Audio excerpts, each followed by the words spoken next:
Deepest secrets of Bharat என்ற தமிழ் சேனலிലേക്ക് மீண்டும் அனைவரையும் வரவேற்கிறேன். இமய குருவின் இதய சேடன், ஒரு யோகியின் சுயச்சரிதை, ஸ்ரீயம். எபிசோடு 14, சோதனை ஓட்டம். இந்த காலகட்டத்தில் என்ன ஆனாலும் சரி, வீட்டை விட்டு போயே ஆக வேண்டும் என்ற தவிப்பில் இருந்தேன். இமாலயத்தின் ஈர்ப்பை என்னால் தவிர்க்கவே முடியவில்லை. மனம் முழுவதையும் உறைபனி ஆக்கிரமித்திருந்தது. அது வெறும் பாறைகள் நிறைந்த குன்றுகளின் மீது வெண்மையாக வண்ணம் கூட்டியது. உறைபனிகளின் உறவிடம் என்னை வா வா என்று சைகை காட்டி அழைத்தது. கனவுகளின் யோகிகள் உயரமான வெள்ளி நிற நீர்வீழ்ச்சிகளின் அருகில் இருந்த குகைகளில் தியானம் செய்தவாறு இருந்தார்கள். ஒரு குறிப்பிட்ட கனவில் எனது 9வது வயதில் பலாமரத்தின் கீழ் சந்தித்த அதே யோகி வந்தார். இமயத்தின் ஏதோ ஒரு இடத்தில் ஒரு குகையின் அருகில் எனக்காக காத்திருந்தார். அவ்வளவுதான். இமயத்தை பற்றி எவ்வளவோ குறிப்புகள் கிடைக்கினவோ அவ்வளவும் படித்தேன். ரயில் நிலைய வழிகாட்டிகளையும் ஊர் பயண குறிப்புகளையும் மீண்டும் மீண்டும் படித்தேன். பயணத்திற்கு ஒரு திட்டமும் போட்டேன். நடைமுறை சாத்தியங்களை அலசி பார்த்து விட்டுதான் எதிலும் இறங்குவது எனது வழக்கம். இமாலய பயணம் மேற்கொள்ள அந்த சமயத்தில் ஒரு ஒத்திகை போல் 10 நாட்கள் வீட்டை விட்டு வெளியே போனால் என்ன என்று யோசித்தேன். அந்த ஒத்திகை எனக்கு 3 விஷயங்களில் உதவியாக இருக்கும். 1, இப்படிப்பட்ட பயணத்தை என்னால் சமாளிக்க முடியுமா என்று தெரிந்து கொள்ளலாம்.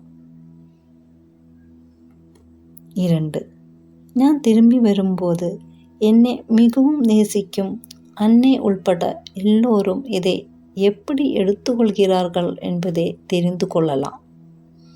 3வது, நான் மிகவும் நேசிக்கும் என் சிறிய தங்கைக்கு 5½ வயதுதான் ஆயிருந்தது. அவளது பிரிவானது என்னை எப்படியெல்லாம் பாதிக்கும் என்பதையும் தெரிந்து கொள்ளலாம். மாஜிஸ்ட்ரேட் பணிபுரிந்து ஓய்வு பெற்றிருந்த எனது உறவினர் ஒருவர் சில நாட்களுக்கு முன் என்னிடம் ஒரு தகவலை கூறியிருந்தார். அது திருநெல்வேலிக்கு அருகில் தாமிரபரணி நதிக்கரையில் பொட்டல்புத்தூர் என்னும் சிறு கிராமத்தில் சமாதியுடன் கூடிய ஒரு கட்டிடம் இருக்கிறது. சூஃபி துறவி அப்துல் காதர் கிலானியின் பாதரட்சைகள் அங்கே வைக்கப்பட்டிருக்கின்றன. குவாத்ரியா பிரிவை சேர்ந்த சூஃபி பக்ரிகள் சிலர் அங்கே வாழ்கின்றனர். பொட்டல்புத்தூருக்கு அருகில் இருக்கும் ஒரு அடர்த்தியான காட்டில் குன்றின் குகை ஒன்று இருக்கிறது. அதில் பெயர் தெரியாத ஒரு துறவியின் கல்லறை இருக்கிறது. அந்த கல்லறைக்கு சூஃபி துறவிகள் அடிக்கடி செல்வதுண்டு. சில இரவுகளில் அமானுஷ்யமான வினோதமான சிலர் அந்த குகைக்கு வருவதாக சொல்லப்படுகிறது. சோதனை ஓட்டமாக பொட்டல்புத்தூருக்கு சென்று வந்தால் என்ற என் ஆர்வத்தை இந்த தகவல் என்னுள் தோற்றுவித்தது. திருவனந்தபுரத்திலிருந்து பொட்டல்புத்தூர் அதிக தூரத்தில் இல்லை. கை செலவுக்கும் போக்குவரத்துக்கும் போதுமான பணம் இருந்தது. பஸ் ஏறி நாகர்கோயில் வழியாக திருநெல்வேலி சென்று அன்று மாலையே பொட்டல்புத்தூர் அடைந்துவிட்டேன். வெள்ளை சட்டை வேஷ்டி, கழுத்தை சுற்றி ஒரு வெள்ளை துண்டு, இவைதான் நான் எடுத்து வந்திருந்த துணிமணிகள். வீட்டில் யாருக்கும் நான் எங்கே சென்றிருக்கிறேன் என்பது தெரியாது. பொட்டல்புத்தூரில் அந்த கல்லறை கட்டிடத்தின் அருகில் பிரம்மாண்டமான பங்களா ஒன்று இருந்தது. அதோடு இணைந்து ஒரு சிறிய மசூதியும் தென்பட்டது. அந்த பங்களாவில்தான் கல்லறை கட்டிடத்துக்கு பொறுப்பேற்றிருந்தவரின் வாரிசான இனாம்தார் ஷேக் அவர்கள் வசித்தார். பங்களாவிற்கு சென்றேன். சற்று நேர காத்திருப்புக்கு பின் அவரிடம் அழைத்து செல்லப்பட்டன. ஆச்சரியமாக இருந்தது. ஷேக் சாதாரண மனிதரைப் போல வெள்ளை கார் சட்டை அணிந்திருந்தார். நடுத்தர வயது, மெல்லிய மீசை மற்றும் நேர்த்தியான குறுந்தாடியுடன் அழகாக இருந்தார். தலைப்பாகை இல்லை, குல்லாய் கூட அணியவில்லை. அவருக்கு பின்னால் சுவரில் பச்சை நிற ஆடை அணிந்து குங்குமப்பூ நிற தலைப்பாகையுடன் நீண்ட தாடியுடன் கூடிய ஒரு கௌரவமான மனிதரின் படம் மாட்டப்பட்டிருந்தது. நான் அந்த படத்தை பார்த்தேன். இதை கண்டு அப்பா என்று கூறினார். சில பொது விஷயங்களை பற்றி பேசினோம். என்னை சூஃபி பிரிவில் சேர்த்து தீட்சை கொடுக்க 2 காரணங்களால் அவர் மரியாதையுடன் மறுத்தார். ஒன்று, சூஃபி பிரிவில் சேர்பவருக்கு 40 வயது ஆகியிருக்க வேண்டும். இரண்டாவது, ஒரு சூஃபி முழுமையான வாழ்க்கையை வாழ்கிறான். எனவே திருமண வாழ்க்கை அவனுக்கு அவசியம். எனக்கு திருமணம் ஆகவில்லை. எனவே நான் காத்திருக்க வேண்டும். தீட்சையை கொடுப்பதை தவிர சூஃபி பிரிவை பற்றி முழுவதும் விவாதிக்க அவர் தயாராக இருந்தார். மசூதிக்கு அருகில் இருந்த படுக்கை அறையில் தங்குவதற்கு அனுமதி அளித்தார். தங்கும் நாட்களிலெல்லாம் அவருடனேயே உணவு உண்ணும்படி வற்புறுத்தினார். மசூதிக்கு சென்று ஓய்வு எடுத்துக்கொண்டேன். இரவு நன்றாக தூங்கினேன். அடுத்த நாள் காலையில் பிரார்த்தனைக்கான அழைப்பை கேட்டு எழுந்தேன். சடங்கு போன்ற நமாஸில் அதிக நம்பிக்கை இல்லை என்றாலும் அங்கிருந்த சிலருடன் சேர்ந்து கொண்டேன். பிறகு வஜ்ராசனத்தில் அமர்ந்து தியானத்தில் ஆழ்ந்தேன். மசூதியின் கூரையில் இருந்த புறாக்கள் தொடர்ச்சியாக பொக்கும் என கூவின. ஷேக் அவர்களுடன் காலை உணவு உண்டேன். அதன் பின் குவாத்ரியா பிரிவினை சேர்ந்த சில பக்கிரிகளை ஷேக் அறிமுகப்படுத்தினார். அவர்கள் சூஃபி பக்கிரிகளுக்கான பாரம்பரிய ஆடைகளை அணிந்திருந்தனர். குங்கும பூ நிற தலைப்பாகை, நீண்ட தாடி. நாங்கள் என்ன பேசினோம் என்பதை ஷேக் அவர்களிடம் கூறினார். மாலை உணவு வேளையின் போது ஷேக்கை மறுபடி சந்தித்தேன். சூஃபியின் கோட்பாடுகளை பற்றியும் பயிற்சிகளை பற்றியும் நிறைய தெரிந்து கொண்டேன்.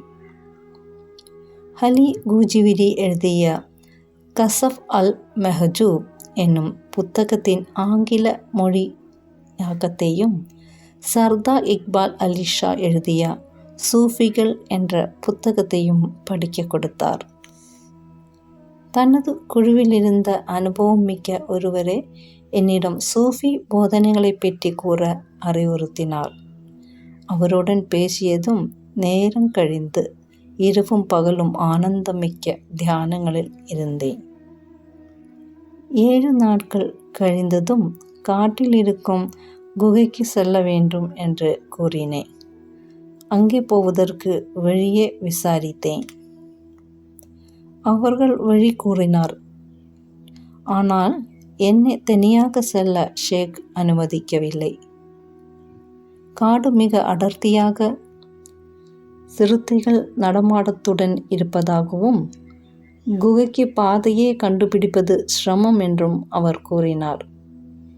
எனவே அனுபவமிக்க இப்ராஹிம் என்பவரை அழைத்தார். அவர் உயரமாக வலுவான தேகத்துடன் இருந்தார். அவர் அங்கு பல தடவை போய் வந்திருக்கிறார் என்றும் என்னுடன் துணையாக அவரும் அவரது உதவியாளர் ஒருவர் வருவார்கள் என்றும் ஷேக் கூறினார். உதவியாளர் இளமையாக இருந்தார். கருப்பு நிறத்தில் சற்று பருமனாகவும் இருந்தார். குறைவாகவே பேசினார். ஒரு முன் மாலையில் பஸ் ஏறினோம். 1 மணி நேரம் கழித்து அது எங்களை ஒரு ஒதுக்குப்புறமான கிராமத்தில் இறக்கியது. ஷேக் சொன்னது சரிதான். அது மிக அடர்த்தியான காடு. பல இடங்களில் துணைக்கு வந்த உதவியால் முட்புதர்களை வெட்டி பாதையை சீர்படுத்த வேண்டி இருந்தது. அங்கங்கே பழங்குடி மக்கள் வணங்கும் பயங்கரமான தோற்றம் கொண்ட சிலைகள். இன்னும் சில இடங்களில் வன தேவதைகளுக்கு அர்ப்பணம் செய்வதற்காக பலியிடப்பட்ட மிருகங்களின் தலைகளையும் குடல்களையும் பார்த்தேன். இவையெல்லாம் மிகவும் பயமூட்டுபவையாக இருந்தன. அந்தியில் அரை இருட்டு வேளையில் குன்றை அடைந்தோம். பாறையில் படிக்கட்டுகள் வெட்டப்பட்டிருந்தன. அவற்றில் ஏறி 10 நிமிடங்களில் குகைக்கு போய் சேர்ந்தோம். பிரம்மாண்டமான ராட்சச மரங்கள் குகையை சுற்றி காவல் காப்பது போல வளர்ந்திருந்தன.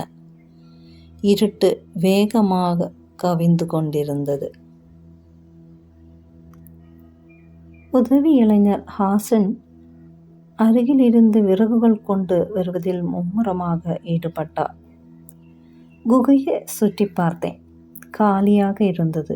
ஆனால் அப்போதுதான் ஆரோ வந்து போனது போல் சுத்தம் செய்யப்பட்டிருந்தது. குகை வாசலில் சமாதி இருந்தது. சூஃபி துறவி மலாங் பாபாவின் கல்லறை அது என்று இப்ராஹிம் சாஹிப் சொன்னார். ஊதுவர்த்திகளை ஏற்றி கண்களை மூடி தியானம் செய்தார். குகைக்கு அருகில் அகலமாக தட்டையாக இருந்த பாறையை பகுதியில் நெருப்பு எரிய வைக்கப்பட்டது. அருகில் இருந்த சுனையில் இருந்து ஹாசன் குடிக்க நீர் கொண்டு வந்தார். இப்ராஹிம் சாப் ஒரு துணிப்பையில் சில சமையல் பொருட்களை கொண்டு வந்திருந்தார். ஹாசன் அந்த நெருப்பில் நேரடியாக சப்பாத்திகளை சுட்டெடுத்தார். புளி, வெங்காயம், தேங்காய், சிவப்பு மிளகாய், உப்பு போட்டு அரைத்த சட்னியும் செய்யப்பட்டது.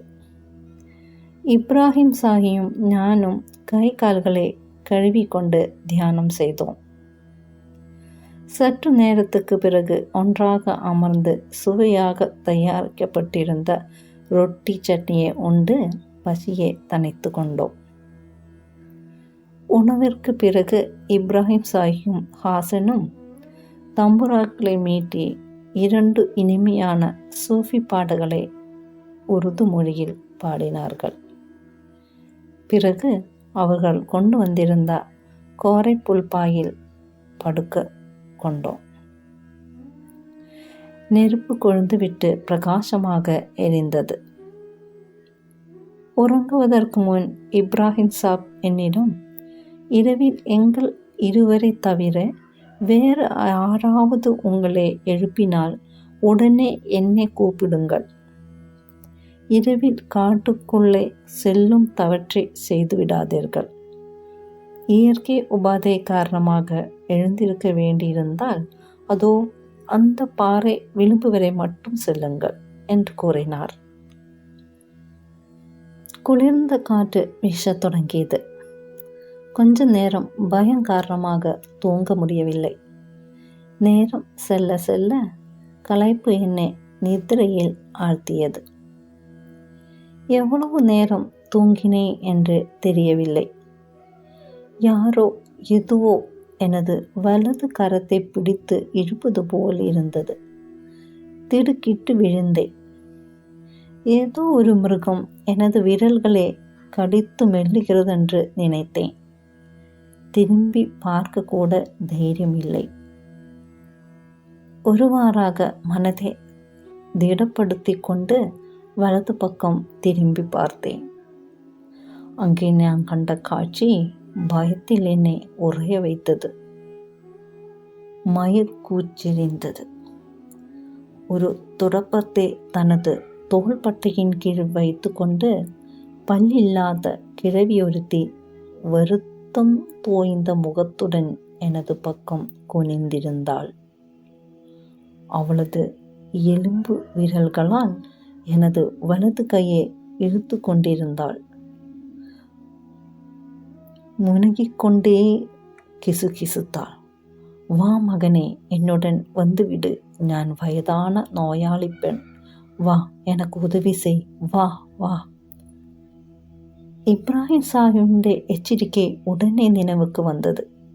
ஆனால் எனது இடது கையை அசைக்கவோ எனக்கு அருகில் தூங்கிக் கொண்டிருக்கும் இப்ராஹிம் சாஹிபை தொடவோ முடியவில்லை. சத்தம் கூட போட முடியவில்லை. முழு உடலும் பக்கவாத நோயால் அவதிப்படுவது போல் இருந்தது. மிக பயங்கரமாக இருந்தது. அந்த முதிய பெண்மணி தனது முகத்தை எனக்கு அருகில் கொண்டு வந்தாள். அழுக்கிய மாம்சத்தின் துர்நாற்றம் மூக்கை அடைந்தது. கண்களை மூடி கடைசியாக ஒரு அத்தியாவசிய நடவடிக்கை எடுத்தேன். கவனத்தை இதய மையத்தில் வைத்தேன். வெள்ளி ஒளி இழை ஒன்று இதய மையத்திலிருந்து வெளியேறி இப்ராஹிம் சாஹிடம் உதவி வேண்டி செல்வதாக கற்பனை செய்தேன். அது வேலை செய்தது. இப்ராஹிம் சாஹிப் குதித்து எழுந்து கொண்டிருந்த நெருப்பிலிருந்து பிரகாசமான எரிந்த ஒரு கொள்ளிக்கட்டையை கையில் ஏற்றிக்கொண்டு எனது பக்கம் குதித்து வந்தார். அந்த உருவத்தை அவராலும் பார்க்க முடிந்தது என அனுமானித்தேன். நெருப்பே அந்த உருவத்திற்கு எதிராக காட்டியவாறே தமிழில் ஏதோ மந்திரங்களை உரக்க சிரித்தார். அதுவும் மறைந்துவிட்டது. எழுந்து உட்கார்ந்தேன். இப்போது என்னால் முழுவதுமாக அசைய முடிந்தது. ஹாசனும் விழித்து விட்டிருந்தார். பயந்தவர் போல தெரிந்தார். என்ன இது? யார் அது? என்ன நடந்தது என்று கேட்டேன். இப்ராஹிம் சாஹிப் காட்டில் இருக்கும் அறுபட்ட அருவங்களில் ஒன்று. கெட்ட அருவம் அது என்றார். அதற்கு மேல் அவர் எதுவும் சொல்ல விரும்பவில்லை. விடியற் காலையில் தியானம் செய்துவிட்டு திரும்பி வருவதற்கு தயாரானோம். 2 இரவுகள் அங்கே தங்க விரும்பினேன். ஆனால் இரவில் நிகழ்ந்த பயங்கரமான சம்பவத்திற்கு பிறகு தங்க வேண்டியதில்லை என்று திண்ணமாக முடிவு செய்யப்பட்டது. மூவரும் திரும்பினோம். பொட்டல்புத்தூரில் ஒரு நாள் தங்கிய பின்னர் இனாம்தாரிடம் வீடை விட்டு பஸ் ஏறி மாலையில் திருவனந்தபுரம் வந்தடைந்தேன். உள்ளூர் பஸ் டிக்கெட்டுகளுக்கு பணம் இல்லை. வீட்டுக்கு நடந்தே சென்றேன். வீட்டை விட்டு புறப்பட்ட போது அணிந்திருந்த அதே ஆடைகள் அவ அழுக்காக இருந்தன. சவரம் செய்யப்படாத முகம் வகையற்று திரியும் நாடோடி போலவே காட்சியளித்தேன். அன்னையர்தான் என்னை முதலில் பார்த்தார். கட்டி பிடித்து கொண்டு அழுதார். சின்ன தங்கை மிக உற்சாகமாகிவிட்டாள்.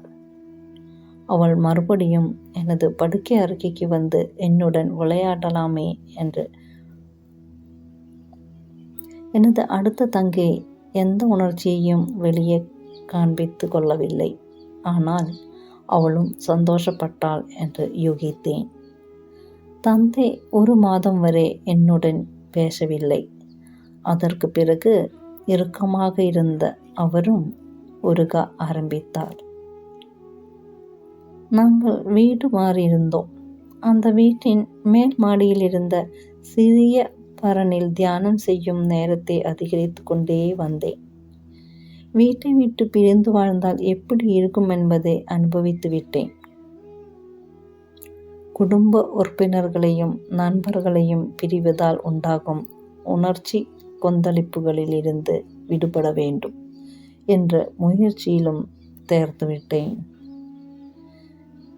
இமாலயத்திற்கு பறந்து செல்ல ஏங்கினேன். எனக்காக அங்கே யாரோ காத்திருக்கிறார்கள். அங்கே போவதற்கான சரியான அதிர்ஷ்ட சமயத்தை எதிர்நோக்கி கொண்டிருந்தேன். அந்த அதிர்ஷ்டம் எனக்கு தேர்வு எழுதுவதற்காக கொடுக்கப்பட்ட தேர்வு கட்டணம் மூலம் வந்தது. அந்த பணத்தை மிக முக்கியமான வேறு தேர்வை எழுதுவதற்காக பயன்படுத்தி கொள்ளலாம் என முடிவெடுத்தேன். எனது நண்பன் ரஞ்சித் மட்டும் நீண்ட பயணத்திற்கு நான் திட்டமிட்டிருந்ததை அறிந்திருந்தான். அவன் இன்னும் கொஞ்சம் தொகையை கொண்டு வந்து கொடுத்தான். புறப்படுவதற்கு தயாரானேன். இத்துடன் இந்த எபிசோடு முடிவடைகிறது. மீண்டும் அடுத்த வாரம் சந்திப்போம். வணக்கம். ஹரி ஓம்.